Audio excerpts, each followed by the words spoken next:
The Human Rights Writers Association of Nigeria has faulted Nigeria's Supreme Court on issues of the new Naira and citizen eligibility and participation in the build-up to the 2023 general elections. The national coordinator of the association, Emmanuel Onwubiko, made this known at a press briefing organized by the group. Onwubiko says there is need for the Apex Court to redeem its image and restore the confidence of Nigerians in the judiciary. Invalidating the deadline on the use of the old notes by the CBN and extending the validity of the old notes. That order was supposed to elapse, I think, on Wednesday when the matter came up for mention. But the Supreme Court extended the interim nature of that order to last till 22nd, when the substantive matter will be heard and decided. But even when this interim order was handed down, no high court in Nigeria, particularly the high courts in Lagos State, or even the high court that's in Abuja here, none of them was accepting the old notes from litigants who want to file cases.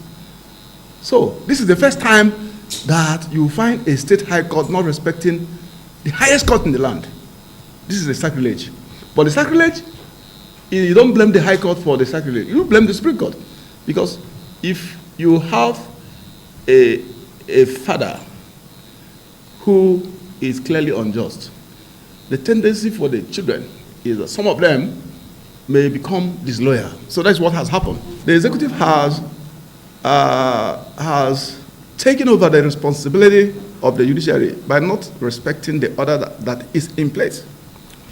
The reason for this is because the Supreme Court has exposed itself to ridicule. I want to give you an instance. We were just told by the former governor of Cross River State that those judges who produced Supreme Court governor for Imo State, there were some judges, including, I think, the current Chief Justice of Nigeria, if I'm not mistaken, is part of that panel that gave a judgment promoting the man who came forth in an election, 2019, to the position of first, thereby displacing the winner of that election in 2019 and imposing a Supreme Court governor on Imo State, which is the cause of the crisis we have in Imo State now. All these killings happening is because of that unfair judgment from the Supreme Court. We want to tell the Supreme Court, this is an opportunity for you to begin to redeem your image, because your image is completely messed up. If you decide that a civil servant will now become a candidate of a party as against what the Constitution says, and you deny the person who ought to be the candidate to go for a re-election, then it's a pity. It's a pity.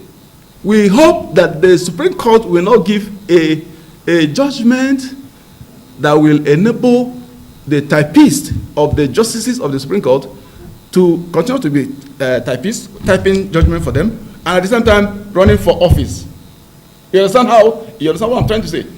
If they give this judgment justifying the fact that the civil servant should be the candidate, it means that even the typist that is typing the judgment for typing election-related judgment for the justices can as well contest for the same position in which the judges would have presided over a litigation. So it's as bad as that. I do not think that the Appeal Court made a mistake in interpreting the proper position of the Constitution regarding whether a civil servant should be allowed to contest. If a civil servant is allowed to contest, then it means the civil service system in Nigeria will collapse. So there are a lot of implications. So this is an opportunity for them. We're not going to tell them what to decide, but the truth is very, very obvious.